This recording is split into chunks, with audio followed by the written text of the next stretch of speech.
Hello. High. এই মেয়ে, তোমাকে কিন্তু চাচি বলে আর ডাকবো না। আমরা ডিসাইড করেছি তোমাকে তোমার নাম ধরে ডাকবো, কারণ তুমি আমাদের বাসার নতুন বন্ধু। ওকে?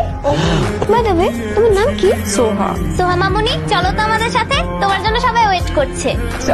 চলো। এটা কি? এখানে সবার সামনে রুমে আসো।